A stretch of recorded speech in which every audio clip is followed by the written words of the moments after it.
Hello and welcome to question and answer number 61. I am your host, Panyo Basa. And I don't know, I've got excuses pretty much at the beginning of every video about how, something's going on and it's got me discombobulated or something. And man, it's the last few weeks.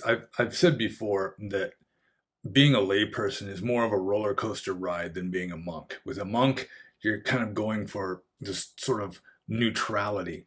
You're still going to have ups and downs, but the ups aren't so high and the downs aren't so low. And lately, the roller coaster I've been on is like hitting loop de loops. You're doing the full 360s, and not the least of which happened just earlier today, this morning, is I no longer own my dog Genghis. That some of you may remember my dog from a previous video. For various reasons, we had to find him another home and another owner, and I may never see him again. And that's had me kind of low because Genghis and I had a bond. We were bros.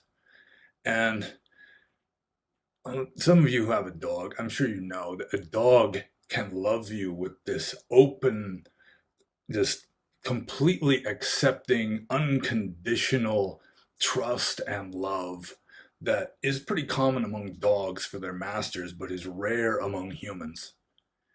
And so I've been kind of in low spirits since then, since this morning. But I mean, it's been kind of like the roller coaster ride has been hitting the really like dramatic parts over the last several days. And you may get some updates as to what's been going on maybe in the future. I mean, not all of it is bad, but it's like just change, like radical change can be stressful, even though, it's going to eventually be changed for the better. But still, just the fact that you're undergoing the change can, I mean, it just increases the standard fuckery of existence. In Buddhism, it's called sankhara dukkha. It's just the dukkha necessary just to make it through samsara. Like brushing your teeth in the evening, unless you really enjoy brushing your teeth. That's, or like back in the old days, refolding a road map, just maintenance on not only the house but on your own body. Not just the car and not just the big obvious vehicle, but the meat vehicle also. So I guess the show must go on. So that's what we're doing here. And the first question is from Austin. And I will say, as usual, before I answer Austin's question, before I even read Austin's question, that I can start off saying, "Oh, I'm tired. I got low energy or something," and then just the flow of answering questions kind of picks me up to, just standard question answering mode, which is generally a fairly advanced state of consciousness. At least it's above a 5, let's say. I mean, just for me personally. So let's do it. And this question is from Austin. And Austin says, how do Buddhists articulate their ethical principles? How does one determine what is morally right or wrong from a standpoint of mysticism? And that's a good question, because a lot of people really do not understand Buddhist ethics at all. And there are a lot of Christian people, and even people that aren't obviously Christian, like Jordan Peterson, who seem to think that there's some kind of problem with ethics without God. Unless you got some sort of king up in heaven just making decrees that this is going to get you into heaven and this is going to get you into hell, that, I mean, it's just all is permitted, like Ivan Karamazov says in Dostoevsky's novel. If there is no God, then all is permitted. But I mean, obviously, all is permitted even now, because God is assuming that there is one, then, all kinds of stuff happens. I mean, he doesn't seem to stop very many atrocities at least not obviously. So I just have to say that, first of all, I mean, before I get to the mysticism part, Buddhist ethics are psychological. I'm kind of harp away at this because a lot of people ask questions about, is this morally right or morally wrong? Is this action good or bad? And I keep repeating that, I mean, outward actions really are morally neutral. It's the mental states. I mean, the action can like um what's the like magnify or amplify the karma because it's like you're more persuaded or you've made up your mind and you're just pushing through, so it's sort of increasing it, the karma, rather than, if you're just like fantasizing about doing something, then it's not going to be the same karma as you're actually, you know, put your fantasies into action and do it. It sort of strengthens your will, and then will is karma. So it's a matter of um, kusala and akusala kama, which is like skillful or unskillful action. Karma literally means action, but it's like mental action in Buddhism. In other Indian systems, it wasn't necessarily psychological. That was possibly an innovation of the Buddha himself, who turned karma into a mental state, because it is essentially changing our will. So, what is morally right or morally wrong is that which makes you more or less conscious. And this is where mysticism comes in also. I mean, any mental state that brings you closer to an awareness of ultimate truth, which expands your consciousness, which makes you less greedy, hateful, and deluded, is going to be good. And that which makes you more greedy, hateful, and or deluded is going to be bad. That which takes you away from ultimate truth and gets you locked into some samsaric virtual reality, let's say, that's going to be bad. So, yeah, I mean, it's actually a simple question. I'm not used to having short, simple answers. I always gotta like ramble. So maybe I'm sort of getting in my own way here, but how does one determine what is morally right or wrong from a standpoint of mysticism? Whatever mental states and accompanying physical actions cause your mind to be more expansive, to have fewer desires, to have less greed, hate, and delusion, less lobha, dosa, and moha, which gets you closer to nibbana, which gets you closer to the realization of ultimate reality. That's good. Good. And that which takes you the other way is bad. And that which just leaves you where you are is morally neutral. So I guess I'll just move on to the next question here. This is from Lieberlam. And Lieberlam has the kind of unusual question. What are your thoughts on meditation as a martial art? And I never really thought of meditation as a martial art before. I don't think it is a martial art. I mean, it can be a martial art, but I mean, meditation itself in general, I don't think is a martial art. Although a lot of martial arts do have some kind of meditation, I would guess that most genuine martial arts would have a meditative aspect. Just being in the present moment, not letting your emotions control, what your body is doing, but just staying focused and relatively calm. Like those of you who watched the old TV show Kung Fu with David Carradine, I mean, they're having like weapons like spears and so forth thrown at them. And you got to be right there in the present moment to either catch the spear or at least dodge it. So, yeah, meditation itself is not a martial art. I mean, just sitting there cross-legged has nothing martial involved in it. But yeah, martial arts. I mean, I guess a really obvious example would be Zen archery, where you're not shooting the arrow. It's just that the arrow shoots itself, and it hits. It's more likely to hit the target, supposedly. So, or any of you who've read the old novel Shogun knows that Buntaro Sama, the necklace maniac, he was one of the most interesting people in the whole novel. I mean, he was just this killing machine. He killed his own mother because she supposedly disgraced the family by acting improperly with another man. But he'd go into these trances where he could hit a target that he couldn't even see.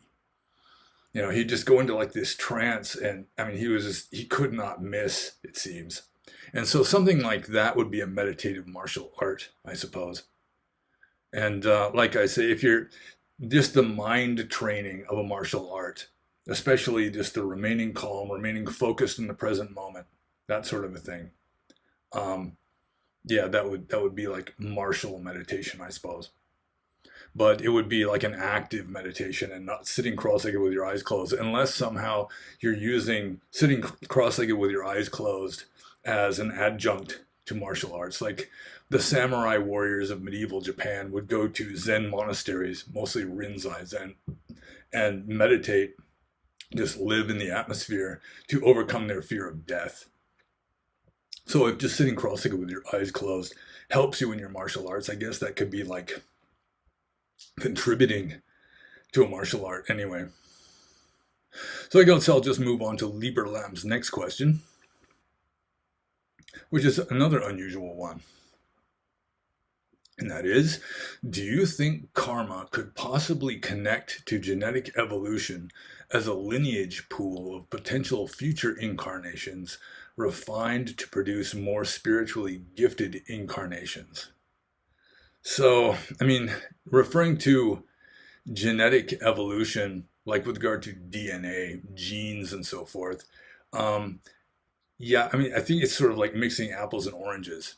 I mean, you can look at the world through a materialistic point of view that does have DNA and genes and alleles and chromosomes and so forth, and thus, genetic evolution, which is gradually generation by generation modifying, the sort of the collective genome of a species or of a group.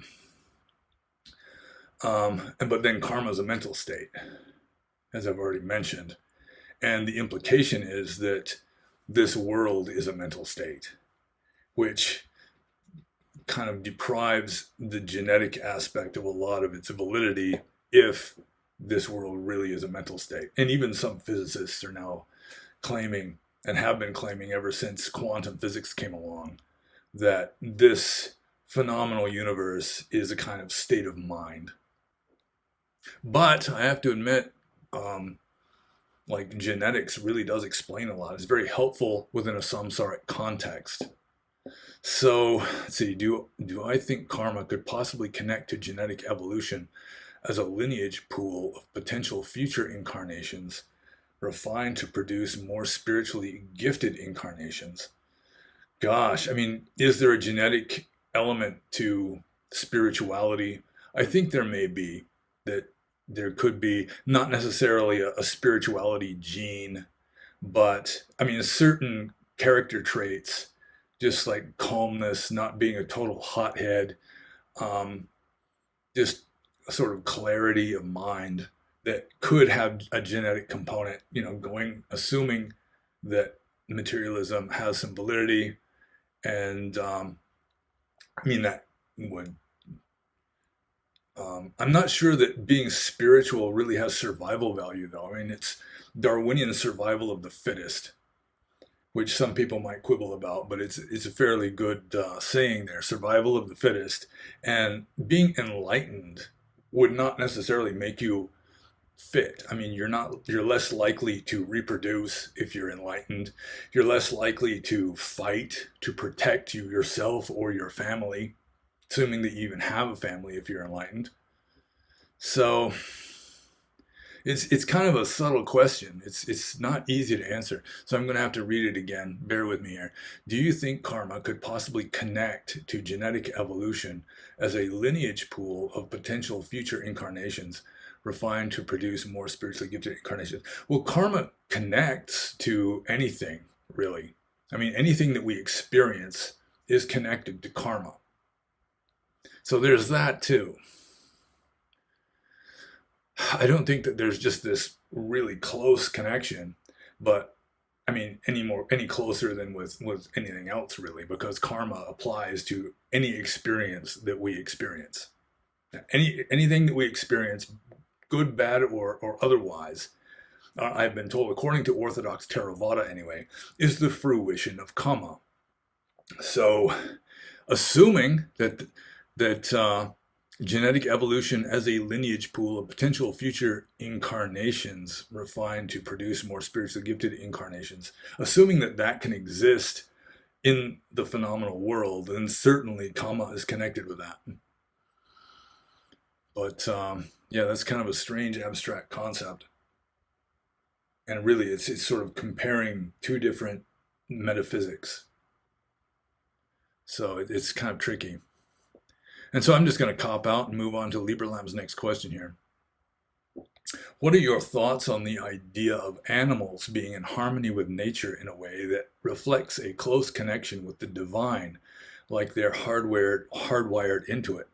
Well, there are a lot of people that believe that. Even Genesis, Adam and Eve in the Garden of Eden, there is an implication of this, where they were in paradise so long as they were living like animals. They didn't have the ability to go against the will of God yet. It hadn't occurred to them yet.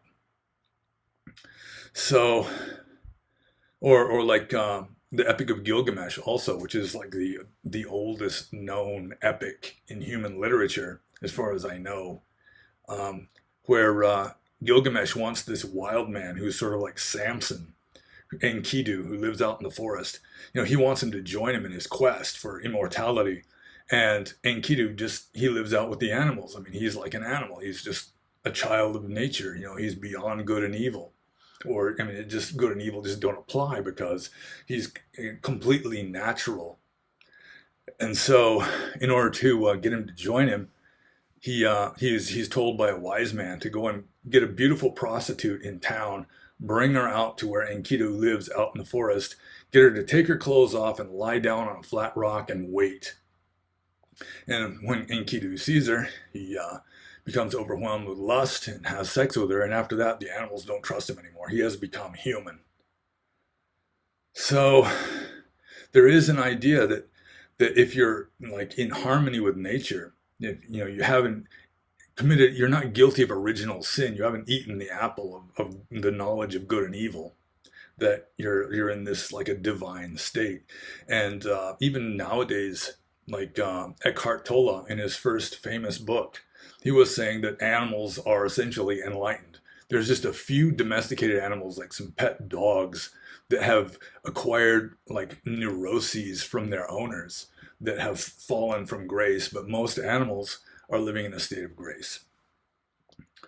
So, what are your thoughts on the idea of animals being in harmony with nature in a way that reflects a close connection with the divine? Buddhism doesn't teach this. Buddhism says animals are in a lower state of existence, period.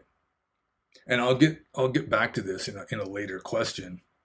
So Orthodox Buddhism would say no, that humans have a closer connection to the divine simply because we have more capacity to open ourselves to the divine.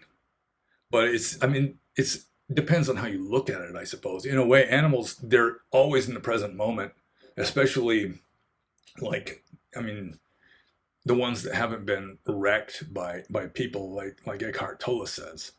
They're not they're not feeling guilty about anything they did in the past. They're not worrying about the future unless it's, they see a lion and, that's danger now.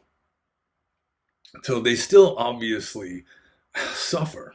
They still obviously experience dukkha, but to some degree, they're always like in the present moment. They're always, in a sense, being mindful. Although an Orthodox Buddhist would say it's not right mindfulness.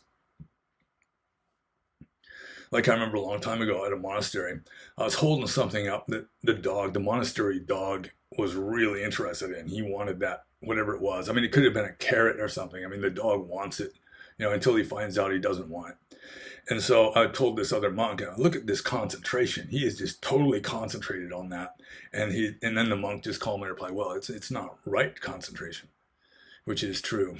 So this is really the whole idea of animals being in harmony with nature in a way that reflects a close connection with the divine.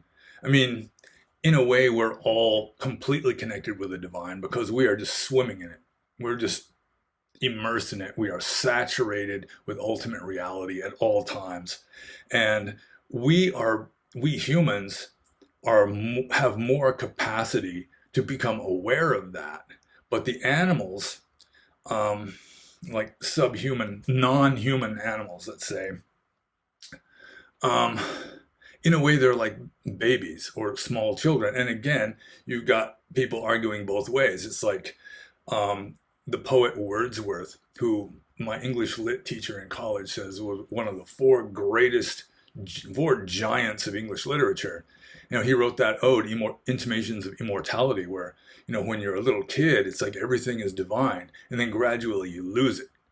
And I mean, there is some truth to that. It's like a little kid sees a dandelion as a flower. I mean, they can just be in a state of awe looking at this flower.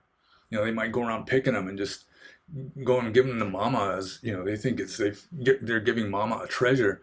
Whereas as you get older, you just learn to just label dandelion or weed.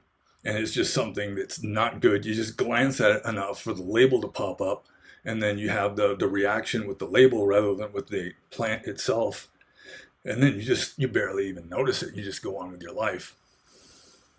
So I suppose there's two hands. I mean, on the one hand, you're less disconnected from divinity as an animal or a toddler, but you can't really, it's not full enlightenment. It's not real enlightenment from a Theravada point of view, that you're going to have to come full circle, that you leave this state of grace and then you have to re-enter it kind of from the other direction. Like Ram Dass used the simile of the hands on a clock, where, I mean, you start at like 12, which is union with Brahman, the sea of God or holiness or divinity or Nibbana or Tao or whatever you want to call it. And then you get farther and farther away as you get more and more immersed in beliefs and just samsara in general. You get to about the 6, and then you start making your way back home again. So animals are kind of up closer to midnight than most people. A cow seems pretty close to divinity. I mean, a lot of people in India worship cows. And in a way, I mean, they don't break any of the 5 precepts that I'm aware of. I mean, they don't lie, obviously. They don't steal. They don't drink. They don't murder. You might accidentally eat a bug that's on the plants they're eating. They don't commit adultery. They just have sex to reproduce the species. So, yeah, this is just kind of a conundrum, really. Because in a way, the answer is yes, and in another way, the answer is no. That they're closer to the divine, but they can't get all the way close. It's like they're less separated from the divine than we are as a general rule, but they cannot bridge that small gap. Whereas humans, even though we may be born or culturally conditioned to be farther from divinity than an animal, we at least have the capacity, at least some of us have the capacity to bridge that gap. Let's put it that way. And so since I kind of answered that one, I'll just move on to Libra Lamb's next question. And now for something completely different. What is the most number of push-ups that you've ever done in one go? Gosh. Well, I haven't done any push-ups in years, but I used to do push-ups long ago before I was a monk. And I mean, the standard set was 50. I mean, I've done more than 50, I'm sure. Probably not a whole hell of a lot more than 50. And I don't remember exactly how many, but let's say more than 50. So his next question, Libra Lamb's next question is, what is the most number of pull-ups that you've ever done in one go? So it's like chin-ups, right? Go like this, or maybe like this, which is harder. And the problem is I've never been good at pull-ups. Partly because I've got long arms like a gibbon ape. I mean, you can't even see the whole arm in here. See how long? And I just have bad leverage because my arms are long. Also, when I was young, like in high school PE class, I had a number of strikes against me in athletics. One, I really didn't go through puberty till I was about 15 years old. So, I'd be surrounded by physically young men, whereas I was still a boy physically.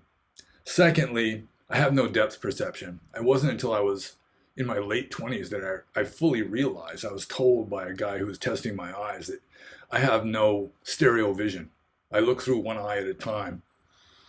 So, I mean, any sports that involved small, fast moving objects like balls, I sucked at. And finally, I just didn't see the point of working my ass off. Just you don't win anything. If you win the basketball game, all you do is you say, "Well, I won," and you can say that honestly. But so, I mean, I was never a jock.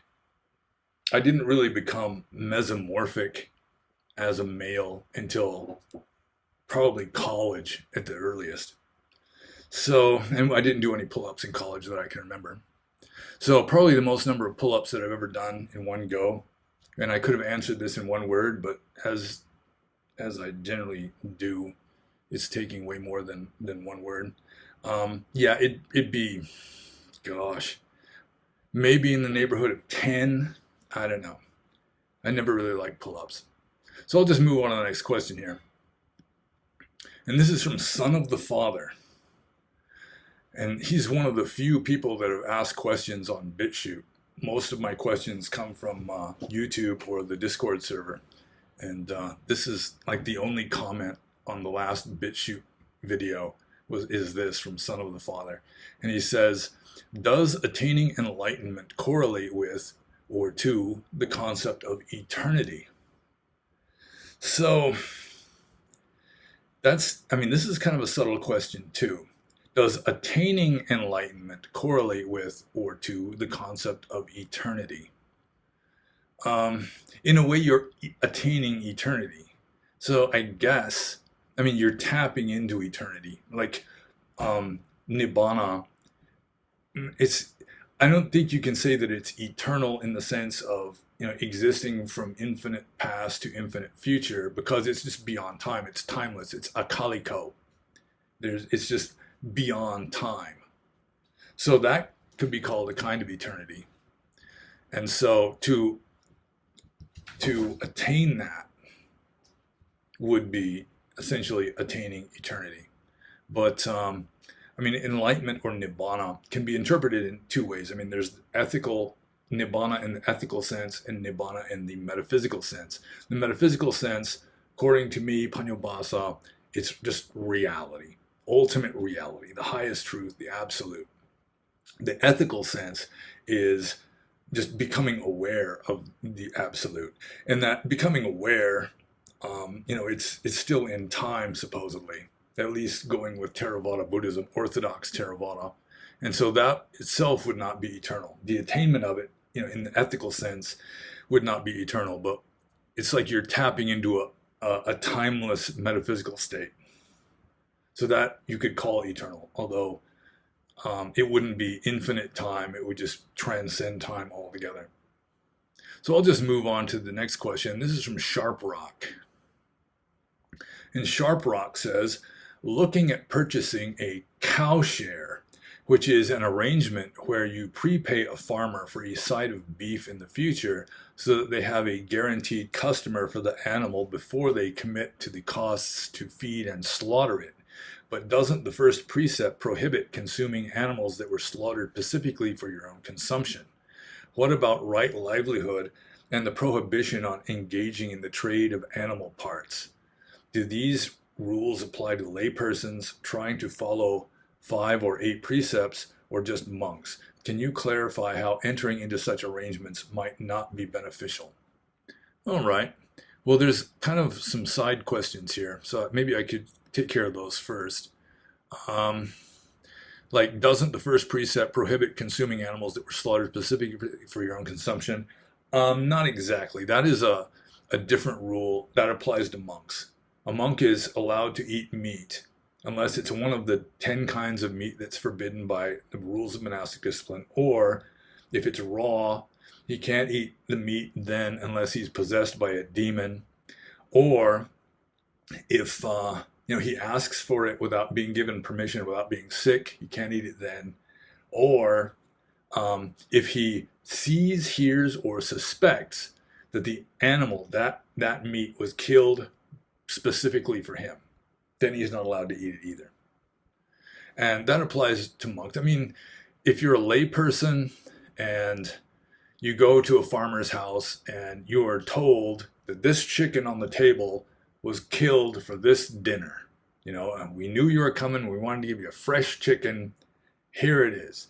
It wouldn't be a violation of a precept then because you didn't encourage him to kill the chicken. It's just kind of a surprise. And even though it's killed for your sake, you're not bound to the rules of monastic discipline. I mean, if you wanted to be a real stickler and be an ungracious guest and so forth, you can say, well, I'm not going to eat that because you killed it for my sake. But yeah, so that, if you just had nothing to do with it and then they tell you it was killed for your sake anyway, I don't think it would be against the first precept of against killing. So let's see, what about right livelihood and the prohibition on engaging in the trade of animal parts? Well, those are specifically for lay people. That's like right livelihood is specifically for lay people. I mean, right livelihood for monks, I mean, you wouldn't be buying or selling anything. Right livelihood for a monk is just to be a good monk. But right livelihood for lay people, in order to practice right livelihood, you're not allowed to sell animals for slaughter, and you probably wouldn't be able to kill animals in order to, like old-fashioned butchers, where they would kill the animal and then butcher it. So, but that's only the selling part. So, I mean, if you're buying it, that probably wouldn't apply. But if you're encouraging somebody to kill an animal, then yeah, that would apply. Because not only are you not supposed to kill an animal, you're not supposed to specifically encourage others to kill. Which then you've got Westerners with a utilitarian approach to ethics saying, well, just buying meat. I mean, you're voting in favor of the killing of animals. You're encouraging somebody that you don't see to kill more animals because you're buying their meat and they're making money from it. So that's sort of the gray zone there. I mean, you could argue either way persuasively on that point, I suppose. But in the Buddhist time, the Buddha was apparently okay with it. He wasn't saying not to, not that I'm aware of. But if you're actually interacting with a butcher, you're going to pay him, put money into his hand for killing that cow over there, then yeah, that would probably be a violation of the first precept, just indirectly by encouraging someone else to kill rather than killing it yourself. So the last part of this question here is, can you clarify how entering into such arrangements might not be beneficial? Well, you are encouraging somebody to kill that cow. And cows are very nice. I mean, they're relatively conscious. They're stupid compared to humans or even dogs, but still, I mean, they're a conscious being. They're more conscious than a fish, for example. And like I said, I mean, they're almost saints. I mean, if you accept the whole idea that animals are closer to God and so forth, then we're feeding on saints when we eat meat, which is kind of a weird idea. So let's see. How entering into such arrangements might not be beneficial. I'm not exactly sure what the karmic fruition of that would be. Maybe somebody pays a hitman to kill you or something, although a human life really doesn't balance out with a cow's life. So it would be something less than that, I suppose. But yeah, I'm not exactly sure what the karmic ramifications would be, and it would vary from person to person, I'm pretty sure. But just knowing that, it's one step beyond, at least one step beyond just buying meat at the store, where you're actually making a deal with somebody that you want them to kill this animal so that you can get half of it or something. Yeah, I mean, you're kind of flirting with just flat out killing. And as a layperson, sometimes even flat out killing is pretty much an obligation. I mean, at least with regard to like insect infestations or parasites or something. So, yeah, I'm sorry I can't really answer that one in just clear-cut terms, but karma is it's very mysterious. I mean, it's so complicated. I mean, it's sort of like well, I won't get into physics. I'll get into physics maybe later, but I mean, it's so complicated and it differs from person to person. So I can't really say exactly, other than it just might make you be more okay with killing, which would encourage you to do more in the future or encourage more in the future or some such. So I'll just move on to the next question here. This is from the Arya Swasti Project. And the Arya Swasti Project says, for the record, I am not specifying any group here. Let's say you are aware of a person or a group of people who are committing horrendous crimes against the rest of the world. And you not only know who they are, but you have proof of this by their writings and what they say. Not speculating, but actual proof. Not speculation, but actual proof. Would it be bad karma for not making the information known, or for protecting this group of people? In an earlier Q&A, someone asked you about certain groups, and if I recall, your answer was to expose them. How would someone go about exposing these groups without being censored, deleted, or worse, having your life ruined? And finally, does Buddhism offer some protection from these types of people? Well, so again, we got more than one question here. So let's see. There's a person or a group of people, let's say a group of people, who are committing horrendous crimes against the rest of the world. And this is kind of a simplistic way of putting it because we tend to think in terms of just kind of lumping everybody into the same group when I mean, let's say communists. So we can say communism is evil, but not all communists are evil. I mean, not like I'm trying to shirk the issue here, but it's just a fact that even though communism really sucks as an idea and it has caused untold misery, and there are still people that think all we need is communism and everything will be utopian, just completely disregarding the past century of failed and stagnant economies and totalitarianism and genocide that has occurred in the name of communism. But still, there are good-hearted, naive people who are communists. There are people that are just following along, just not knowing or caring. They're, the NPC types. They just follow along, just believe what they're told. Communism is good, that kind of thing. So, I mean, it's going to be a subgroup. I mean, it'd probably be better to refer to a subgroup than a complete group, even though a subgroup is itself a group of its own. I mean, it's kind of offering some perspective. So let's see here. Would it be bad karma for not making the information known? Not necessarily, because just sitting there not doing anything is karmically neutral. It is ethically neutral. Like, for example, I mean, there's examples in the text of like a monk who just sits on a riverbank and watches a pretty girl drown because it's against the rules for him to swim out there and bring her back and maybe even give her mouth-to-mouth resuscitation, because monks aren't supposed to touch pretty girls. So he just sits there, and technically, so long as he's not cheering her on that she's dying or anything like that, then he's not doing anything wrong. Even though he's letting somebody die. And Buddhist ethics are so weird in some ways. Like, for example, from the point of view of Buddhist ethics, just hard-nosed, almost practically inhuman Buddhist ethics. Let's say there is a terrorist who has planted a bomb somewhere in the city, and it's going to kill at least 1,000 people. And maybe it's even a suitcase nuke. It's going to kill at least 10,000 people. The only person who knows where that bomb is that terrorist. And you've got him in custody.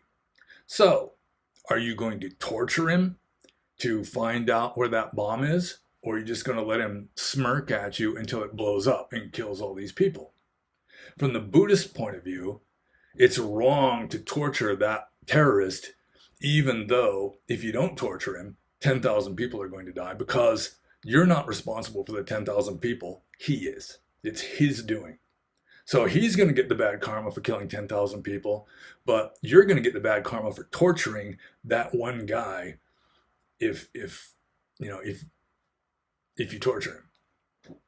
So it applies for monks, and Buddhist ethics are such that you can't really follow Buddhist ethics perfectly unless you're not just a monk, but a saint. You are a saintly monk. You're an enlightened monk. Then you can do it. So, so getting back to the question, would it be bad karma for not making the information known? No, not necessarily, unless you've got bad reasons. I mean, it depends on your motives. Anything you do with bad motives, no matter how good it looks externally, is going to be bad. Anything you do with good motives, no matter how bad it looks to outside spectators, it's going to be good or bad. I can't remember which I just said. So, it's like your motives. If your will is good, then even if it results in disaster, you haven't really done anything wrong, even though I'm not ethically wrong anyway. If somebody dies, but you didn't have the intention of killing anyone, you're not guilty of murder. I mean, even like Western law takes that into consideration. Kill someone accidentally, it might still be against the law, but it's not as against the law as you planning on killing them for 6 months before you finally do it. So, for protecting this group of people, is it good or bad karma to protect this group of people with its nefarious agenda? No, I don't think that would be bad karma either, unless, again, you've got bad reasons for doing it. But if it's just universal compassion, you don't want anyone to get messed up, then, I mean, if Buddhism endorses compassion for that one terrorist who's going to kill 10,000 people, obviously it's going to endorse compassion for people with a nefarious agenda, even if they're communists, for example. So let's see. So it's better to use a kind of Aikido. It's like the non-violent martial art where you're like incapacitating them without hurting them, something like that maybe. So anyway, let's see. The next part of the question here is, in an earlier Q&A, someone asked you about certain groups, and if I recall, your answer was to expose them. Yeah, I mean, if out of compassion for people, you're spreading the word that this group is doing these bad things, and here's the evidence, and you should protect yourselves. You should be aware of this so that you can protect yourselves. If you're doing it out of compassion for potential victims, then you're doing something good. If you do the very same thing out of resentment and or hatred of the first group that has the nefarious agenda, then you're doing something bad. It's like saving the frog from a snake. If you save a frog that's caught by a snake out of compassion for the frog, you're doing something good. If you do exactly the same thing, save that frog, but it's out of hatred for the snake, you're doing something bad because of the motive. Your first motive was compassionate. Your second motive was hateful. So the compassionate motive is good karma. The hateful motive is bad karma. And it's the same way with this group promoting a nefarious agenda. If you are exposing them out of compassion for potential victims, then you've done something good. If you're exposing them out of resentment and hate for the group itself, you've done something bad. So it depends on your volition, depends on your will, why you are doing it, and how you feel while you're doing it. So let's see, how would someone go about exposing these groups without being censored, deleted, or worse, having your life ruined? Well, use some subtlety, use some common sense, have a little bit of circumspection, well, yeah, I mean, a lot of groups are trying to, overthrow this or that group, and they do it with secret cells or something, or they're not just blabbing to everybody what they're doing. Just do it with your own circle of friends. Think globally but act locally, that kind of a thing.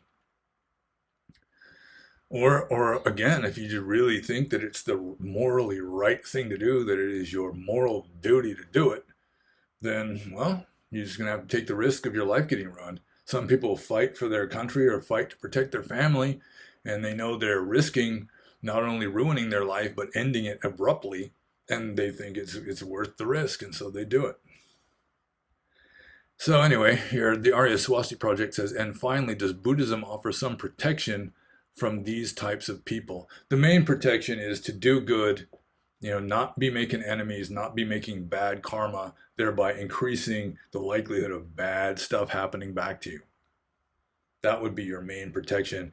Or another classic Buddhist protection from these types of people is renounce the world and go off and live in a forest where they won't see you, they won't give a damn about you. So I'm sorry if I've disappointed the Arya Swasti Project, but this is really I've given the same advice. I found it in a strange book about Seth, this multidimensional being named Seth, who is channeled through this woman named Jane Roberts. And Seth, or Jane Roberts, dissociating in a trance, said that you will never end a war by hating war. You will end war by loving peace, because hate just makes more hate. And so whatever you do, you should have positive or at least neutral mental states while doing it, because if you don't, in the long run, it's just going to cause more problems to come back on you. Like feminists, it's like the stereotypical feminist, maybe not the average feminist, but the stereotypical one is just a man hater. It's like she's not a feminist because she wants to help women so much as she just wants to fuck over men.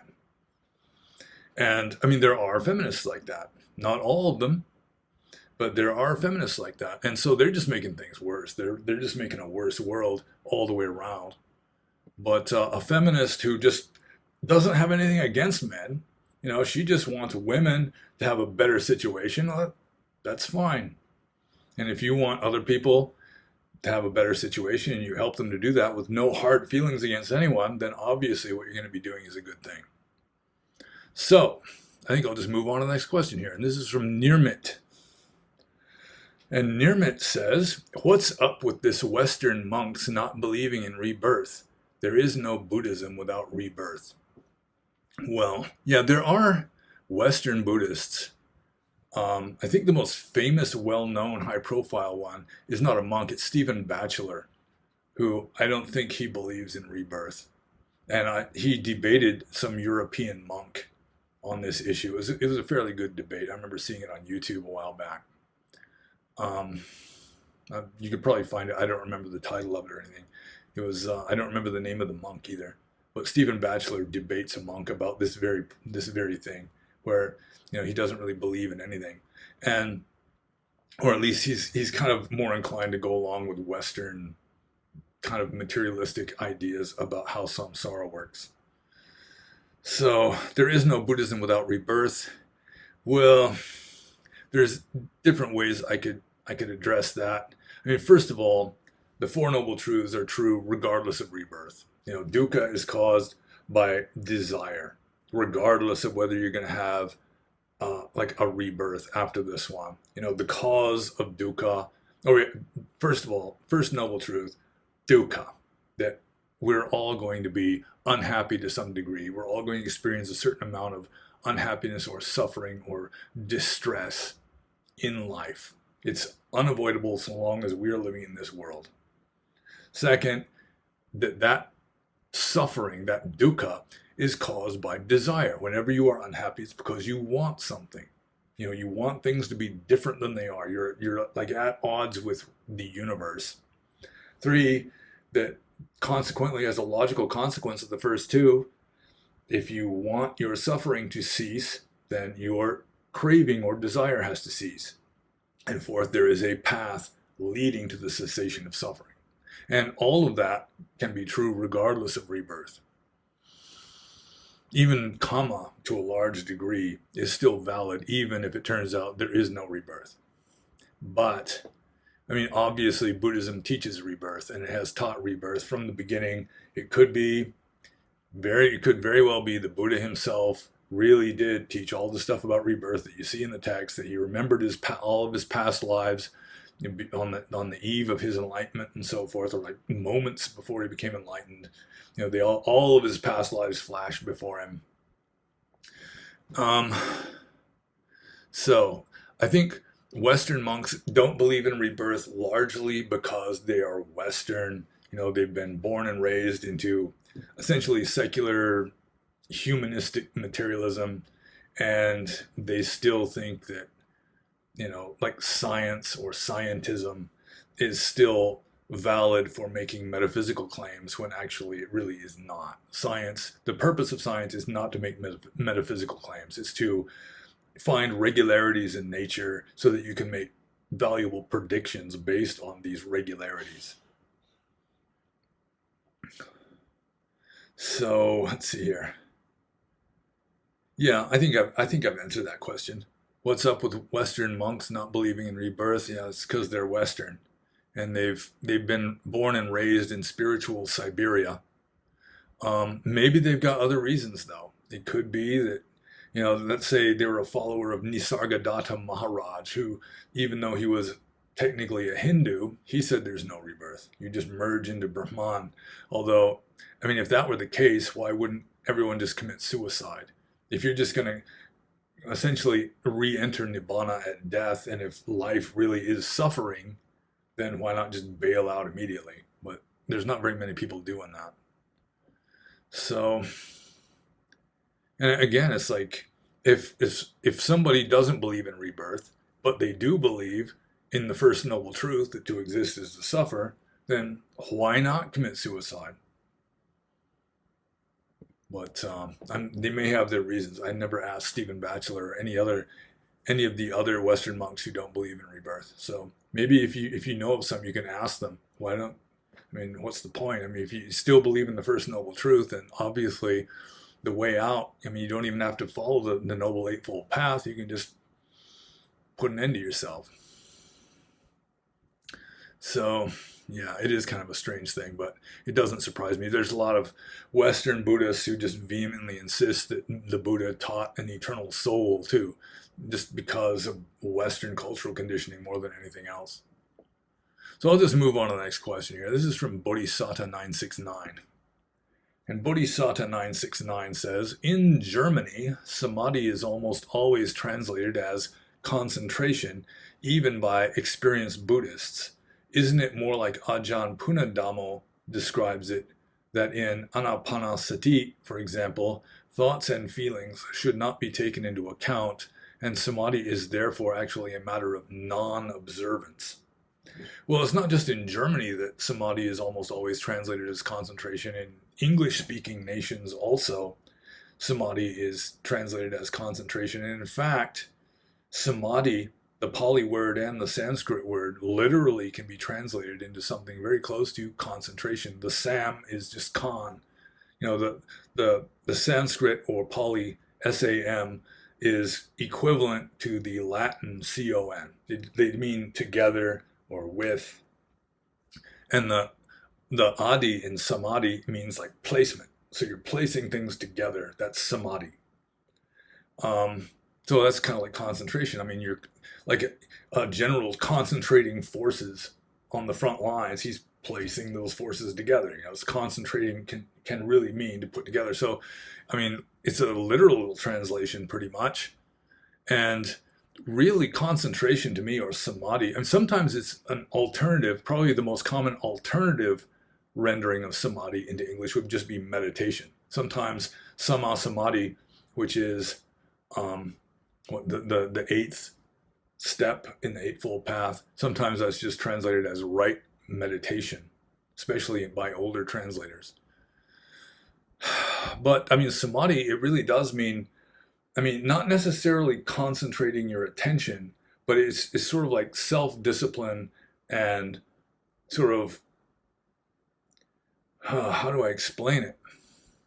Just being aware of one thing and not letting it stray from that one thing. That would be pretty much what samadhi is.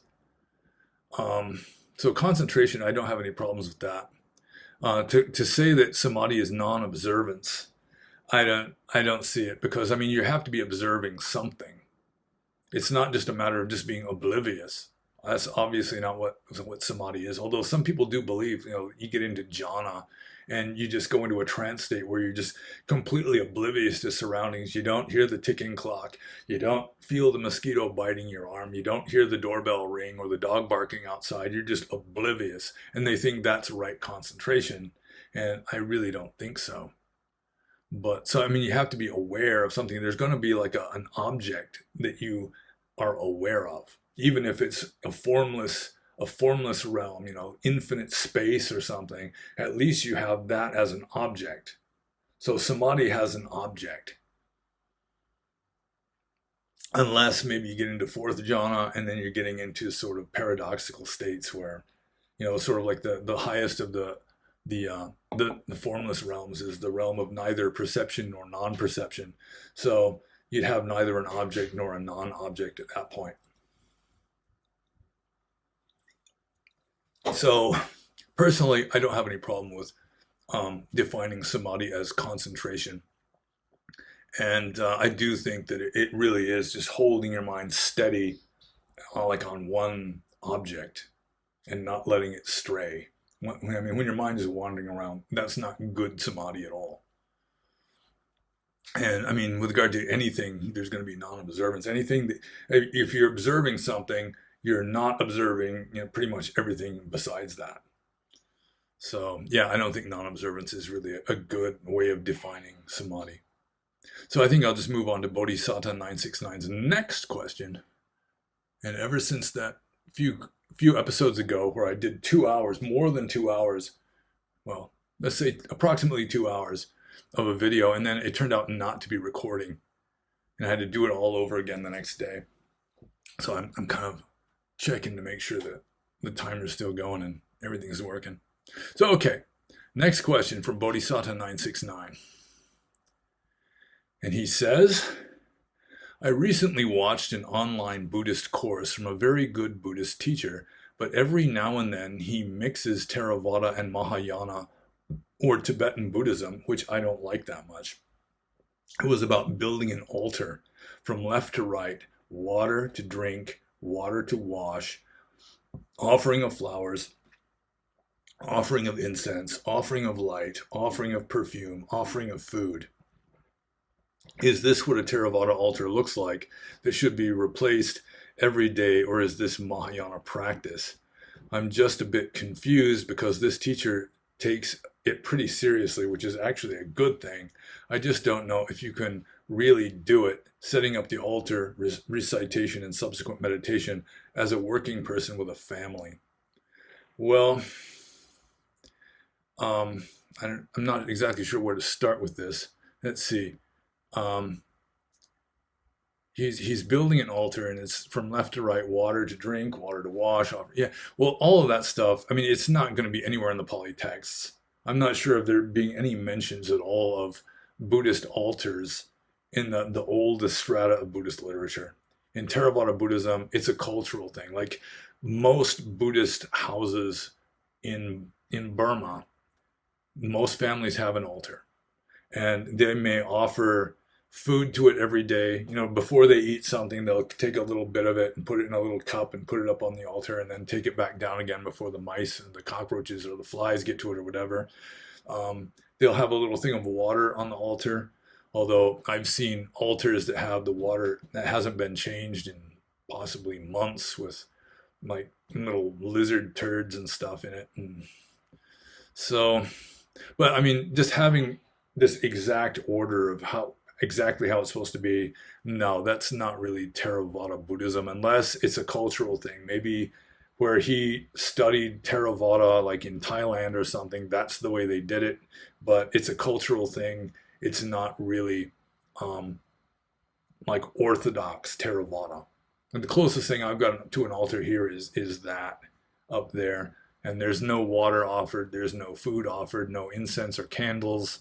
It's just sort of I don't know. I mean, there's a fossil ammonite up there. A little piece of a meteorite is up there. The Buddha statue, of course. And what else is up there? you know, a picture of Maharaji, a few other things, some little rocks and so forth. But I mean, really, there are some basic fundamentals to an altar. I mean, first of all, it should be in a place that is kept relatively sacred, a place that's honored. I mean, you don't just like throw your underwear up there. You know, I'm like my sweetheart. I mean, she doesn't really have the kind of attitude that can fully appreciate what an altar is about. And so sometimes she'll put stuff up there that just doesn't belong up there. And then I take it back down again. You know, it's not a big deal, but um, it should be something that you feel good and right about. I mean, that's the main thing. I mean, if you don't think that you could really hold up your end of offering a little bit of food every day or changing the water every day, I mean, it's not necessary.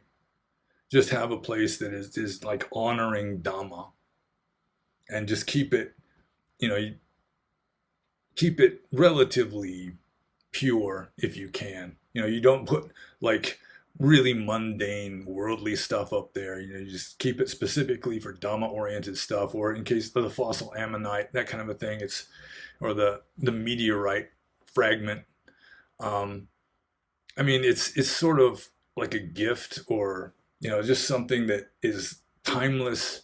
You know, in a way, it kind of symbolizes Dhamma in some small way, some little aspect of it, maybe.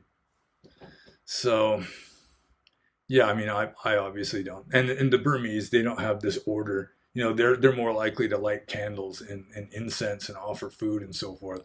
But I'm not really into idolatry or even I mean, I do have like a sense of the altar should be, you know, relatively pure, and you don't put like mundane worldly stuff up there.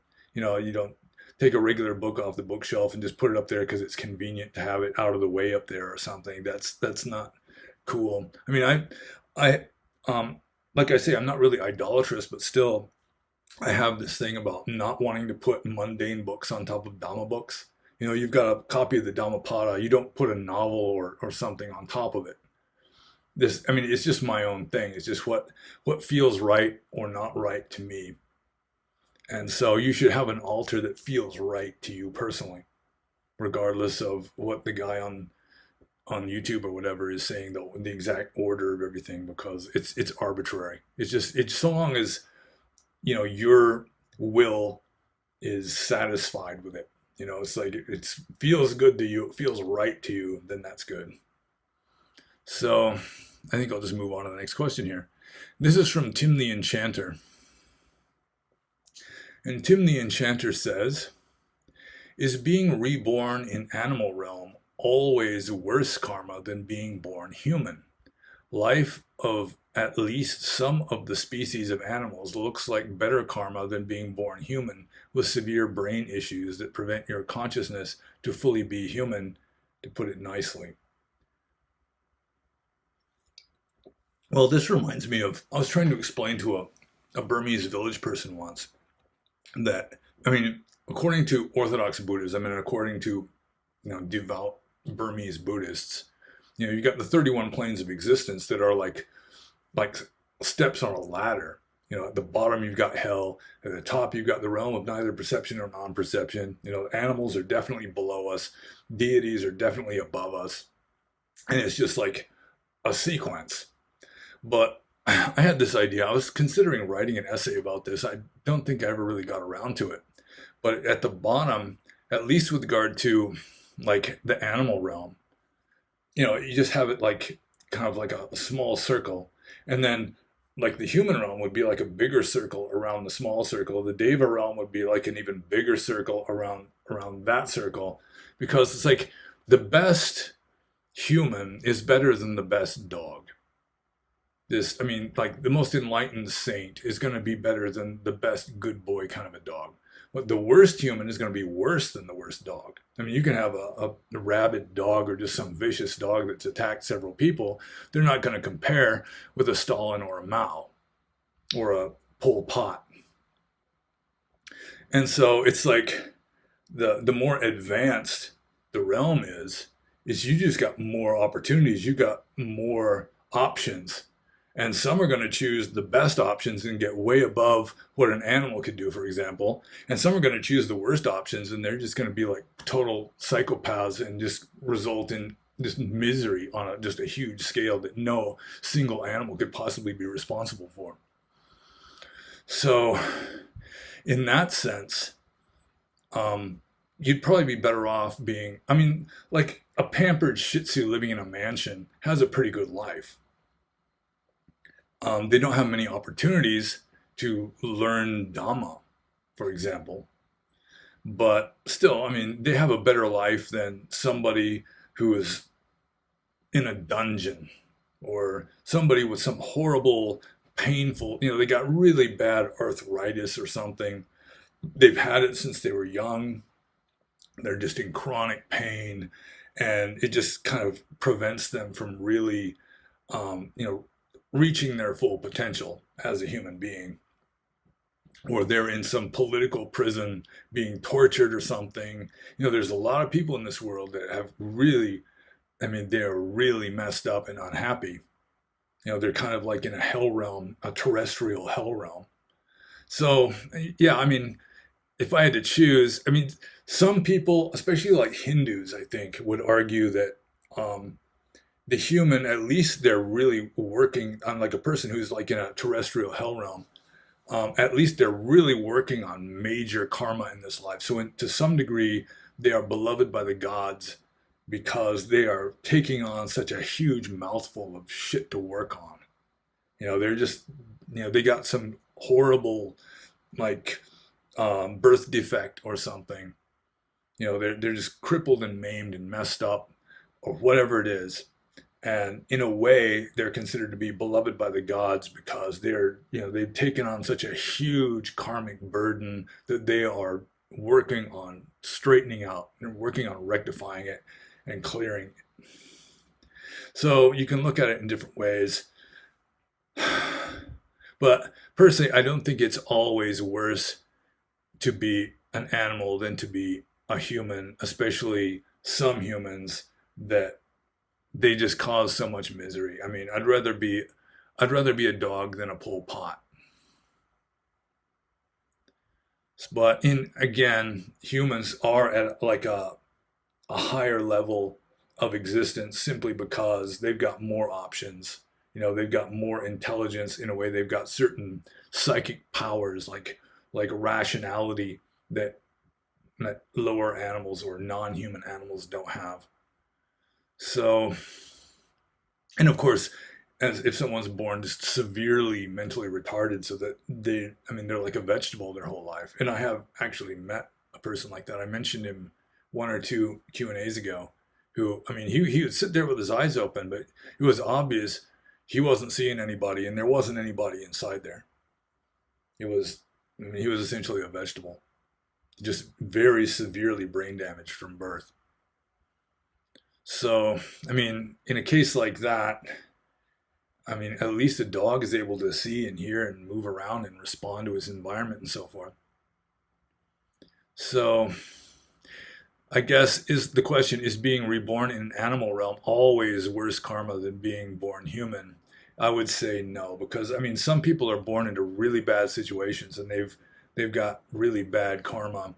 So, I mean, being born an animal might be more of a mediocre level of karma. I mean, it's not really good karma, but still, it might not be as bad as being born into just a really horrible situation. So, I mean, I think that one also could be argued persuasively either way. It all depends on how you look at it. In fact, I could answer every single question with the same thing. It all depends on how you look at it. But it would make for a pretty boring Q&A, and probably most of you would stop watching it after the first one. So, I'll just move on to Tim the Enchanter's next question here. Is it true that a monk can verbally ask for food if he, going for alms, hasn't been given anything to eat for a few days? Yeah, in a case like that, I think you could verbally ask for food if like malnutrition or just collapsing from weakness is becoming like a real possibility, that you could ask for food in a case like that. Especially if somebody gave you advance permission, then you can ask for food regardless. But Um, yeah, I mean, I don't exactly recall what exactly the rules of monastic discipline say, but there are special cases in terms of like times of famine. In times of famine, monks are even allowed to like pick fruit off of trees and eat that, even though nobody's offered it into their hands. So there are certain things that can be done, and I assume if you're really it's becoming like a danger to your health going without food, you're allowed to ask for food. Because, like for example, a monk who gets his clothing stolen, he's naked because his robes were lost or stolen or destroyed or something. He's allowed to just walk up to a total stranger and ask for some cloth to cover himself.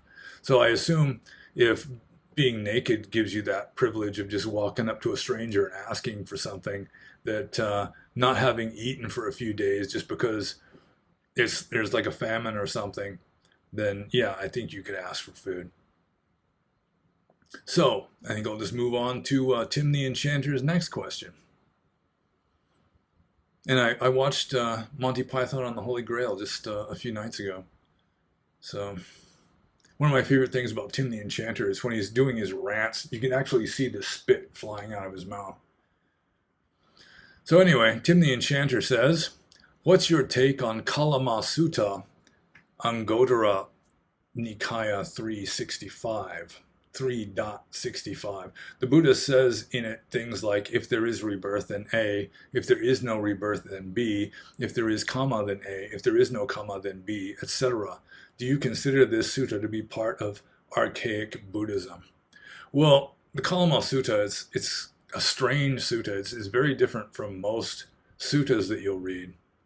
And I mean, there's one refrain in here. I actually have, I think it's Ajahn Tanisro's translation of it right here.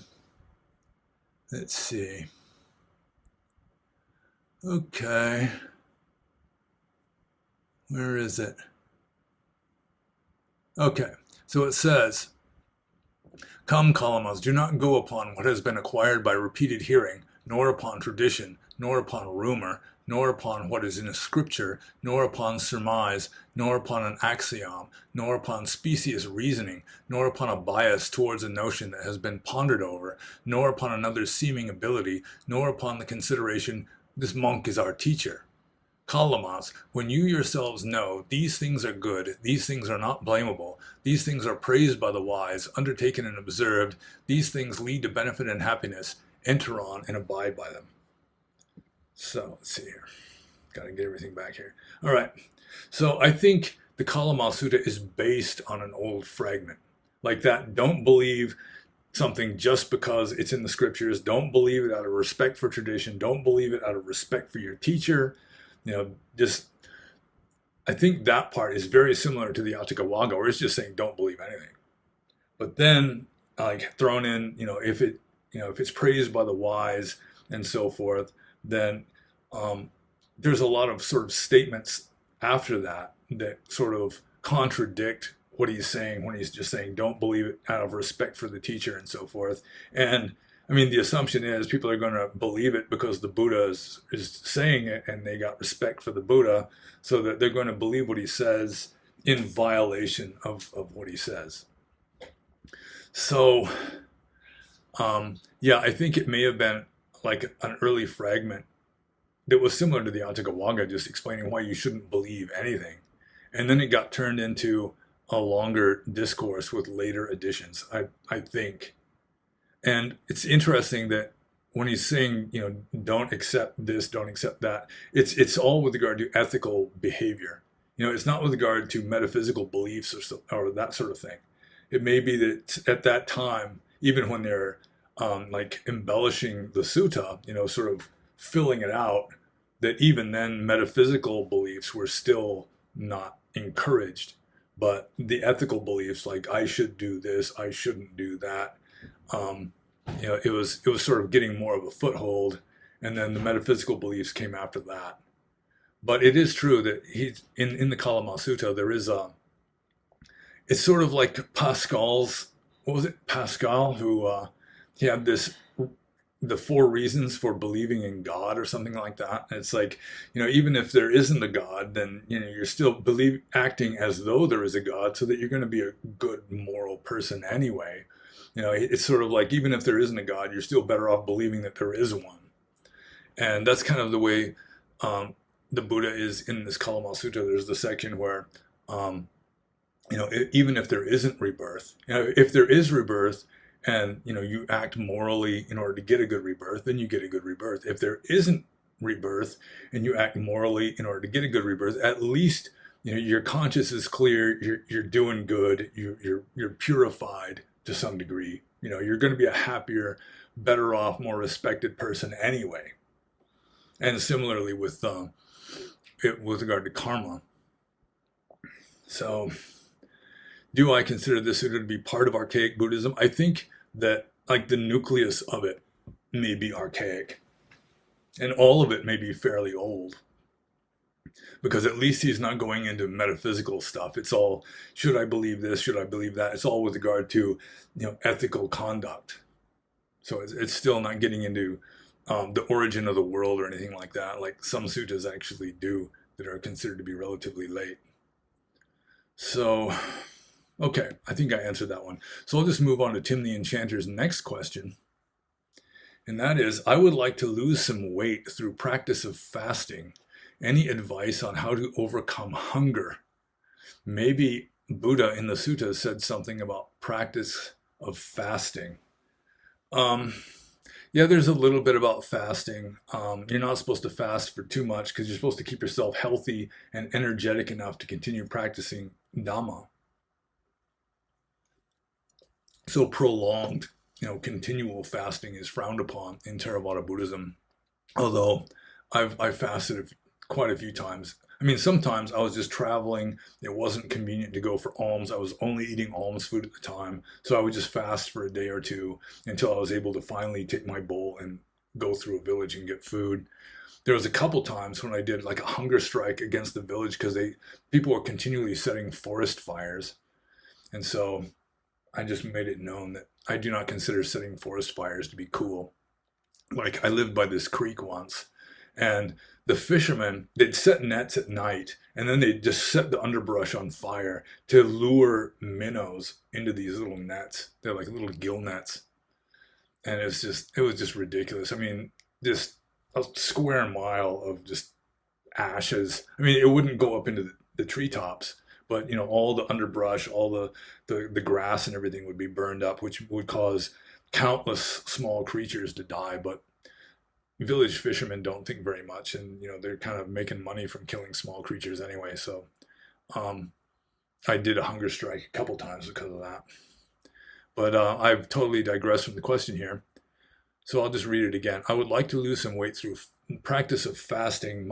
Any advice on how to overcome hunger? That's almost funny. How to overcome hunger? The only way you're going to overcome hunger is just to get used to it and just not act on the hunger. And I got really good at that. I mean, for me to gain weight or lose weight is almost effortless at this point, because for 30 years I was a monk. I ate one meal a day, and in the afternoons, didn't matter how hungry I was. I wasn't going to break the rule and eat in the evening. I was relatively strict with regard to that, and I didn't have any extra food anyway. So, I mean, it was just, you just get used to being hungry and not caring, or even if you care, I mean, you don't act upon it. You don't just go out and have to get something to eat. So you just make a firm determination. Aditana, it's one of the 10 paramis, determination that, I mean, you're not going to eat more than, X. Or in the case of fasting, you're not going to eat until, this day arrives. And I wouldn't make it like a really long time. Different people can fast easier than others. A person with a low metabolism. I met this guy, he fasted, I think it was like 2 weeks, and he was still going to work every day and he seemed completely fine. But for me, after like 2 or 3 days, it's like I start getting like hypoglycemic or something. It's like my energy level just kind of plummets. And, I can still manage it so long as I'm lounging around and not exerting myself. But I remember one time I was hiking through Alando Kaspa National Park, trying to get to the place where I stayed. I'd get dropped off in the center of the park, and then hike north till I would reach near the northern boundary. And then, I know I'd be hiking barefoot, carrying all my stuff. And I'd eat something the first morning, but sometimes it would take me like 3 days to get there. I'd get there like maybe the morning of the third day. And sometimes by the afternoon of the second day, I mean, I just start getting, I think it was hypoglycemia, where I just, I mean, if I sat there and rested, I felt fine. But once I got up and started walking with my gear on my shoulders, it was just like my energy level would just plummet. It was just like my batteries were just running dead.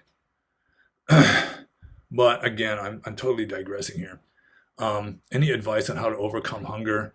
I mean, you just have to have a stronger determination than your determination not to eat has to be stronger than your desire to eat. I mean, if you're thinking about breaking the fast, you just make like this determination. I'm not going to eat anything. I'll just consume water or maybe tea or something that has no calories, until say Friday, and then you just have to rely on your honor and your word. You have to be a man of your word, and just regardless of how hungry you are, you just don't eat. So you don't really overcome hunger except by just not giving into it. It's still going to be there. I mean, you still have a body. It's just naturally going to tell you to eat something when your stomach's empty, but you don't have to.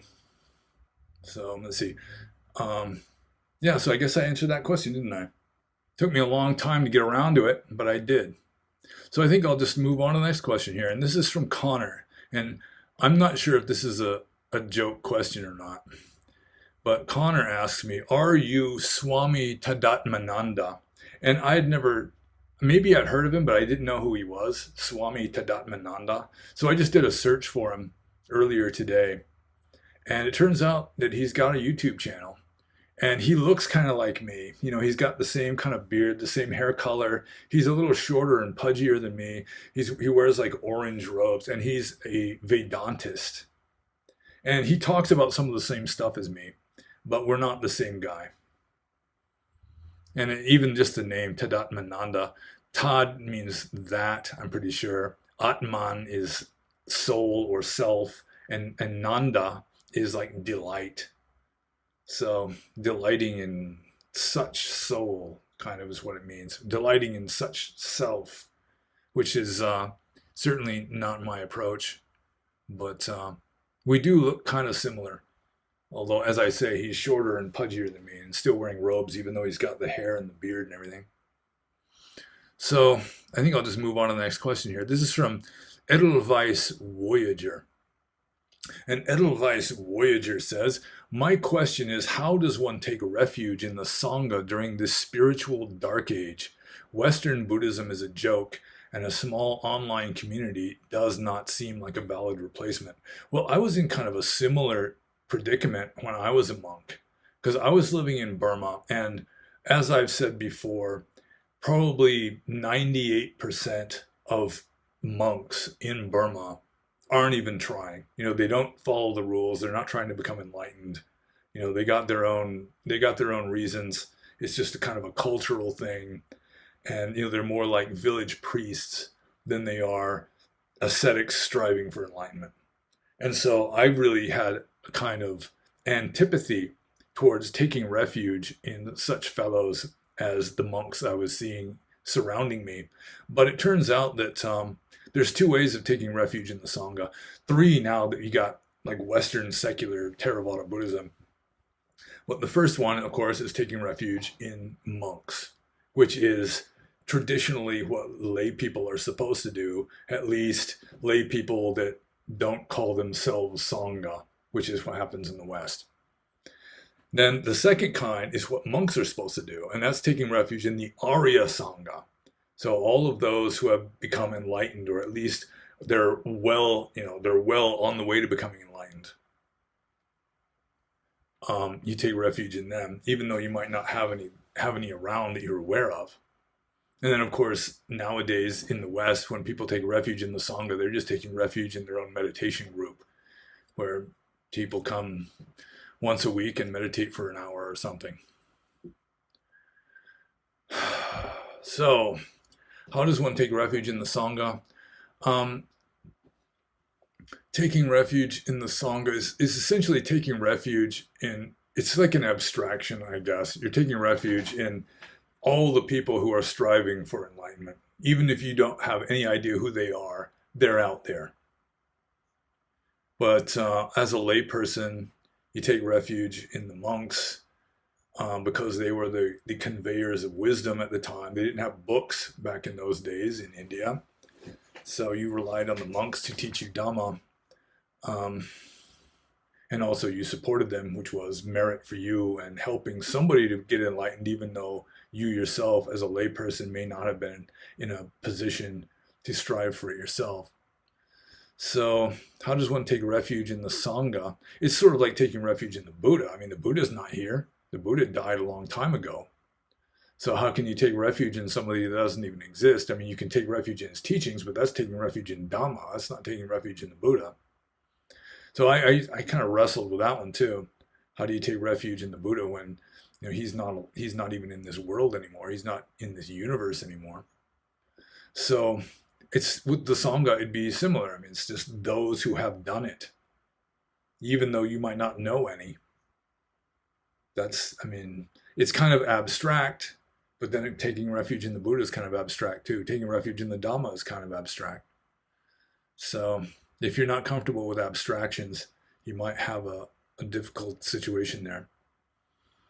But that's essentially how I did it. That there have been saints in this world, and I take refuge in their saintliness, or just the fact that they did it, so other people can do it too. So I'm sorry if that's not an adequate answer, but that's the best I can do. And I can't sympathize because I've been in a similar situation.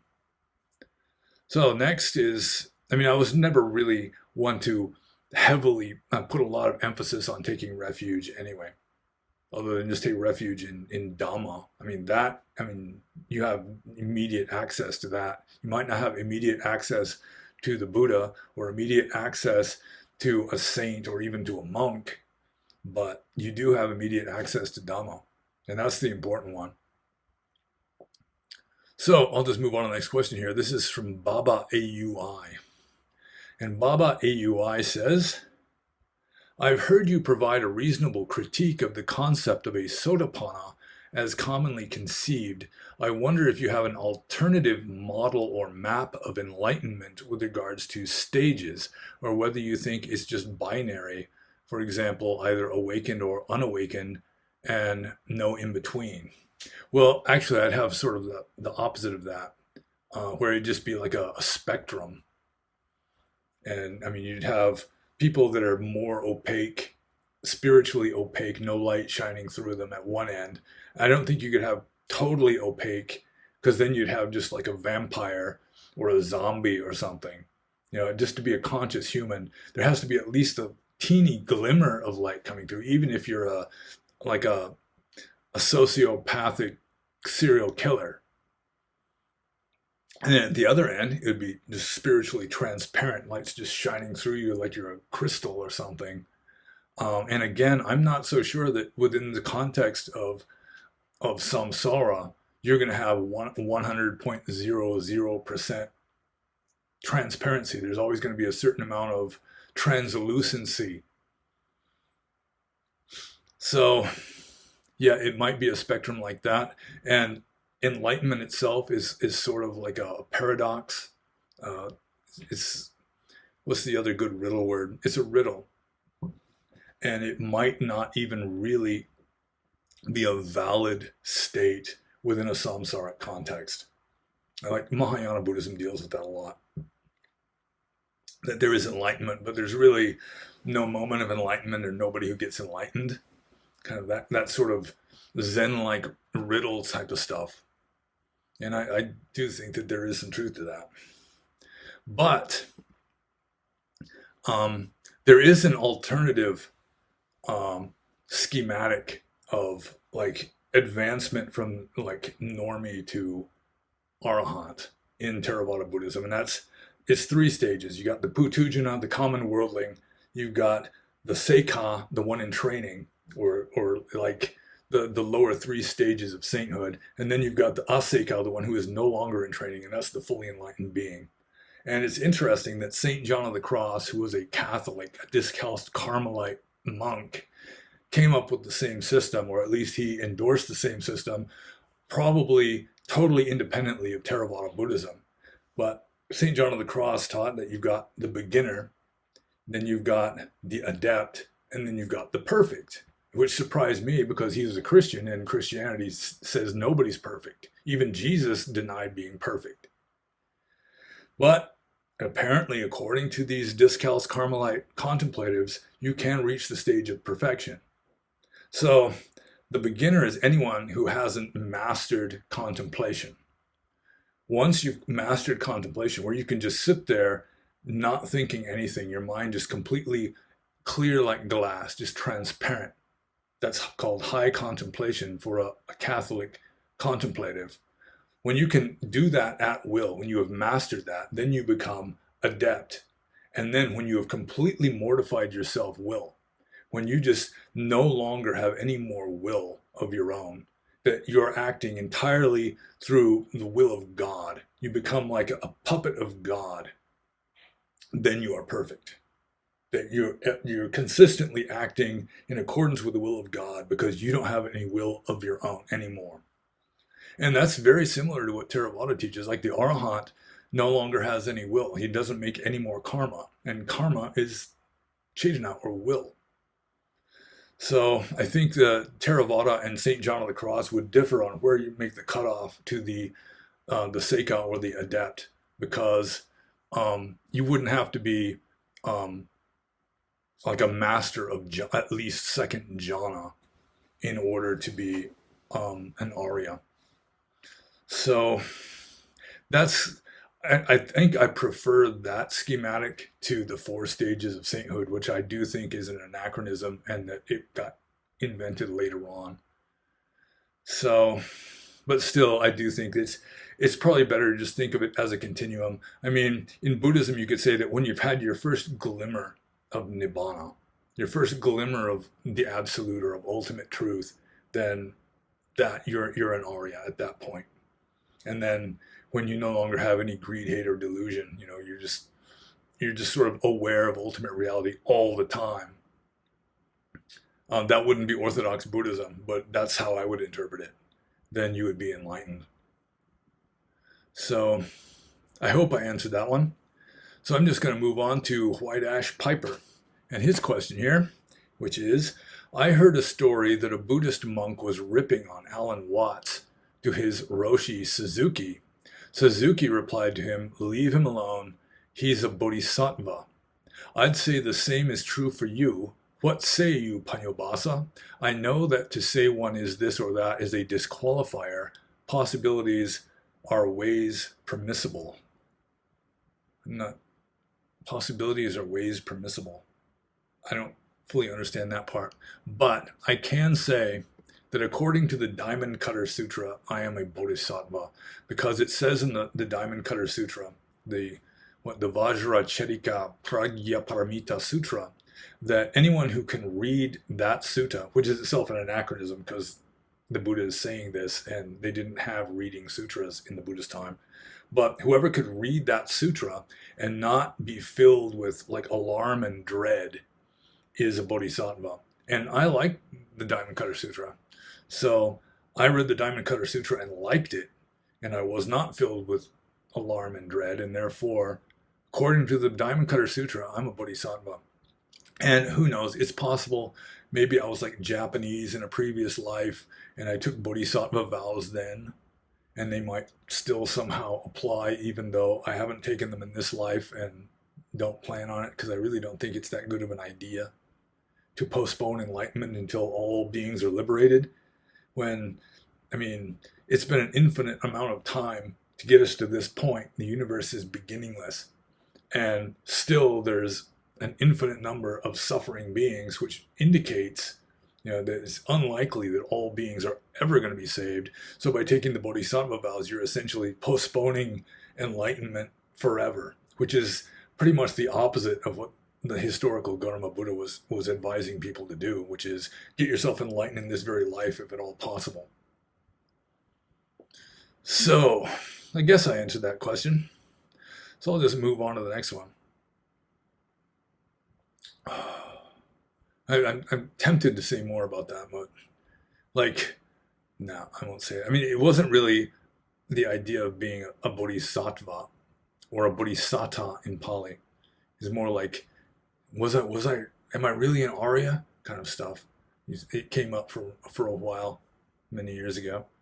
Anyway, the next question is from Titus D. Acenthus. And I think he's the last person asking questions here. He's got two questions, and one of them is really a humdinger. It's really a long one. So I even like edited off some of the stuff that wasn't really germane to the question here, but still, it's a long one. So I'll just wade into this. Question from Titus D. Acenthus, and he says, you obviously grasp a lot of physics, biology, and cosmology concepts very well. I would argue that Zen Buddhism, that's parentheses, Zen Buddhism, together with Stoicism, physics, and biology, is the current pinnacle of human thought. You could include psychology here. There obviously are some great thinkers in that field too, but it is today, like medicine itself, completely hijacked by dangerous hacks and or political maniacs. Einstein realized that this universe has only one dimension, the space-time, or more precisely, the universe is a space-time continuum. There is no backward movement, not spatially nor temporally. This is fundamental. Everything from an electron to a galaxy, including this Earth and the sun, waves on the ocean, your ear and the annoying mosquito moves forward. Direction is an illusion relative to the observer. He explained all this and proved it mathematically, but that didn't stop hordes of string theory physicists to this very day and into unforeseeable future build their careers on trying to prove their calculations on how many extra dimensions universe has besides the basic descriptive 4, 3 spatial plus time, usually ranging from 11 to 26. Is this really cognitive dissonance or simply a professional must, for they would be out of a job if they admitted the truth? Perhaps something similar can be said about many spiritualists, philosophers, or gurus who continue to argue on and on about what Buddha said, meant, did, or didn't do. Don't even get me started on how many robes can a monk own. Consider this scenario. A Buddha realizes the truth, the one ultimate truth. Then he sees that laying it down on people would be not just difficult to explain, but also divisively questionable, as the path from starting to dwell on this ultimate concept before finally accepting it can, for many, turn out to be a rather depressing feat. So then, one Buddha considers the effort not worth it and decides to just forget about it and get on with his life. One Buddha decides to incorporate the ultimate truth into folklore and mysticism. Another Buddha decides to weave the ultimate truth into an existing philosophy or worldview.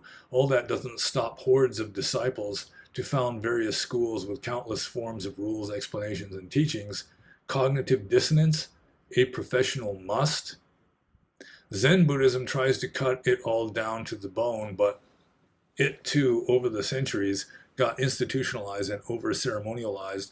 There are, however, many examples of Zen masters who got through to the essential wisdom, stripped all the poppycock away, and without an imperative tried to pass it on to some student in most simple but sometimes quite devious ways. Think humor or art here. Here's a devious question. If two Buddhas existed at the same time on this earth and we met each other, what do you think they would talk about? Or more interestingly put, what question do you think they would ask one another?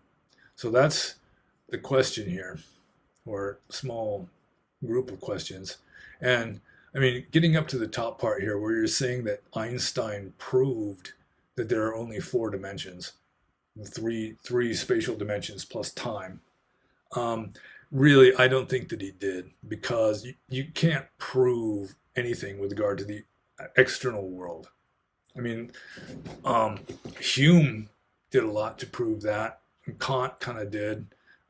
Spinoza sort of did with regard to, I mean, you can't be sure about what is outside your own mind. There's always going to be a certain uncertainty, at the very least, just to put it nicely. So, I mean, Einstein's math probably works out fine, but math is, I mean, it's not so much proving the external world, it's just coming up with like models that superimpose on it satisfactorily. That's how science, or especially like the mathematical aspects of physics and probably chemistry also work. It's like they don't discover a law of physics that, you know, everything has to obey. They just come up with a kind of mathematical formula that seems to account for what scientists are observing. So, yeah, I don't think that Einstein really proved that there's no more than four dimensions. I don't believe that there are only four dimensions. I think that there are like potentially, you know, any number of dimensions, but none of them are ultimately real because they don't really apply to the absolute or nibbana or God or Tao or Brahman or whatever you want to call ultimate truth. That the ultimate truth is just it contains within it all possibilities, and you can at least imagine that there are more than four dimensions. So it would probably contain that also, it would seem to me. Um, so let's see here. He gets down to the string theorists, the hordes of string theorists. Um, are they, let's see, is this really cognitive dissonance or simply a professional must? For they would be out of a job if they admitted the truth. I guess that's the first question here. So I'll make a gap between that and what follows. I just did that. You didn't see me make the gap, but I did. Um, yeah, I don't think that it's cognitive dissonance. It's not necessarily a professional must either. I mean, it's well known that Einstein, you know, he was instrumental in coming up with both relativity and quantum theory, but they don't fit together very well. And that's always been a problem for physics ever since Einstein came along, in that the two main accepted theoretical paradigms, you know, relativity and quantum physics, they don't exactly fit together. You know, there's certain anomalies and so forth that they just don't fit together. And so you got the grand unified theory hasn't been devised yet, and it may never be devised. So you've got these string theorists who are, you know, they're trying at least to get like a unified theory that accounts for everything, where you don't have to rely either on relativity or quantum physics, that the entire theory would fit together and it would explain things. That's not to guarantee that after they come up with that and everyone's slapping each other on the shoulder and congratulations for finally coming up with the grand unified theory, that some wise guy in India, for example, is going to come up with a different grand unified theory, making different kinds of statements with different math that works equally well. Because just these conceptual models superimposed upon the phenomenal universe, I mean, that's really all it is. And the ones that fit the best are the ones that are accepted as laws of physics or whatever. So let's see. Yeah, I don't think that it's cognitive dissonance necessarily. It's not necessarily a professional must either. I mean, if they come up with a system that satisfies the scientific dogmatists well enough, then yeah, something like string theory might become obsolete. So anyway, the next part of the question here is perhaps something similar can be said about many spiritualists, philosophers, or gurus who continue to argue on and on about what the Buddha said, meant, did, or didn't do. Don't even get me started on how many robes can a monk own. Well, from the Theravada Buddhist point of view, it's pretty straightforward. He can keep three. Any extra robe beyond that, he has to get rid of within 10 days. Unless he's got katina privileges, which is if you don't know what katina privileges are, that's fine. And during the time of the katina privileges, he can keep as many extra robes as he wants. But when the katina privileges expire, he's back to 3. So let's see. Consider this scenario: a Buddha realizes the truth. Okay. I guess I don't have to read the whole thing over again. Here he says Zen Buddhism tried to cut it all down to the bone. Well, Gautama Buddha did that also, and then it's just too scary. I mean, you've just got this void because both archaic Buddhism and like Zen at its best, you don't have conceptual models. I mean, you transcend the conceptual models. You realize that a conceptual model is like a hair unto vast space, as one Zen master put it. So, yeah, I mean, Gautama Buddha just led his followers to a cliff, and then he jumped off, and then cliffs are scary, and so you got especially scholar monks kind of backing away and justifying backing away by saying, the cliff isn't really there, or it's just sort of a metaphor or something. And then you have people like Nagarjuna who go right back to the cliff's edge again and go right back to no more metaphysics, no more speculation, don't believe anything, just be here right in the present moment. And then, of course, later, Madhyamaka Buddhist philosophers start backing away from the cliff's edge again. Zen masters are the same way. So, yeah. So let's see. Let's just continue scrolling down here. Okay. If 2 Buddhas existed at the same time on this earth and met each other, what do you think they would talk about? Well, first of all, according to tradition, you can't have more than 1 Buddha at the same time on the same planet. But let's just set that aside. We're just arguing for the sake of argument here that 2 Buddhas exist at the same time on this earth. They meet each other. What would they talk about? I'm not sure, because it would depend upon their personality traits. I mean, a fully enlightened Buddha, presumably, still has personality traits. And so, they're going to be 2 people. What they would talk about how can you even predict what 2 fully enlightened beings are going to talk about? Maybe the weather. Maybe they just won't say anything. But I mean, for like ordinary people who have never met a fully enlightened Buddha to speculate about what 2 fully enlightened Buddhas would talk about. I mean, it's sort of like a dog trying to speculate about what people would talk about. I mean, it's futile, utterly futile to even make an attempt to know what 2 Buddhas would talk about. I mean, there is the idea, I mean, if there's 2 Buddhas and they're alone together, I mean, there's nobody even there. So, from that point of view, they wouldn't talk about anything because there wouldn't be anybody there. It's sort of like the tree falling in the forest. So look, 2 Buddhas have a conversation and there's nobody there to hear it. Do they converse at all?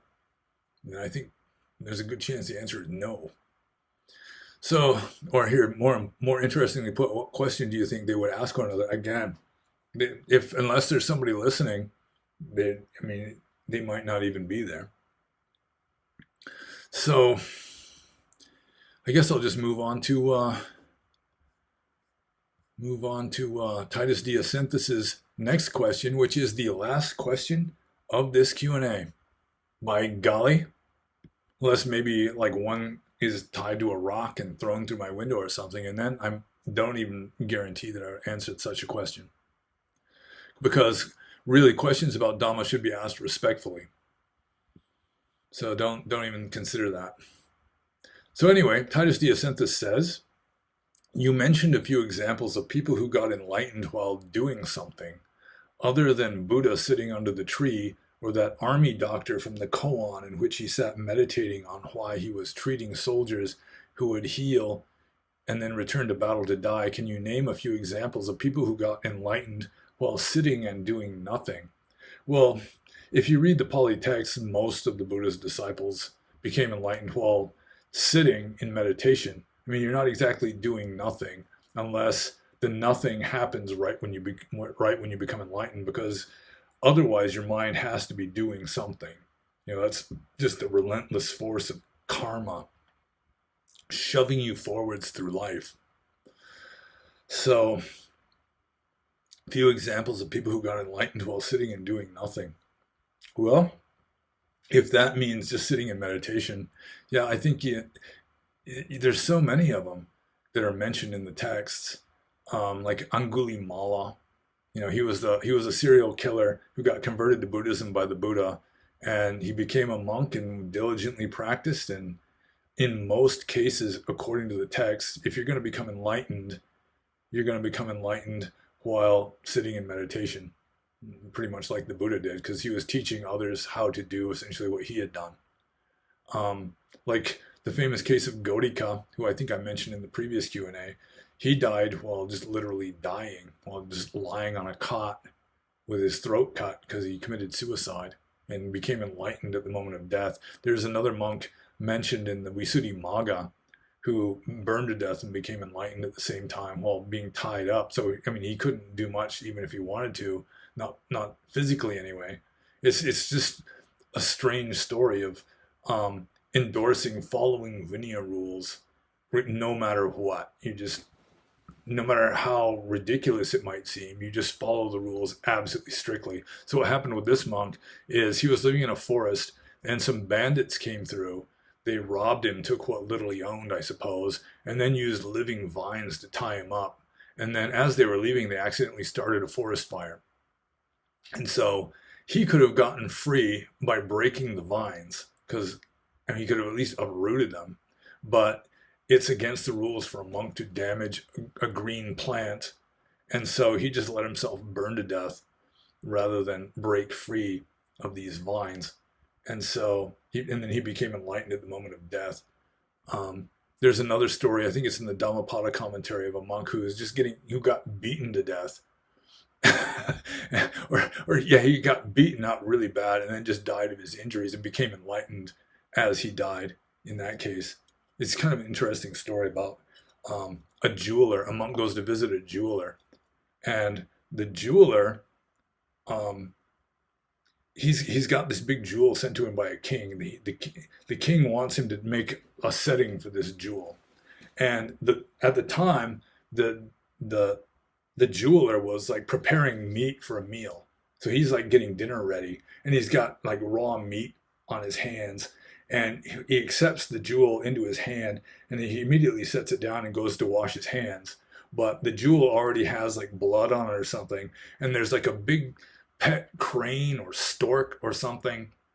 I think it's a crane that sees the jewel with the blood on it and thinks it's a piece of meat or something and swallows it. And then the jeweler comes back, and all of a sudden, this huge jewel is gone. This king's jewel, and he's filled with dread because he thinks he's gonna have his head cut off for stealing this jewel or something. So the only other person in the room was the monk. So he just assumes the monk did it. He asks the monk. The monk denies it. He asks him, "Well, what happened to it then?" And the monk doesn't want to say that the bird ate it because he knows the guy will kill the bird to get the jewel back. So, I mean, he won't say. And so that just makes him look even more guilty. So this jeweler just starts pounding on him. He just beats him up.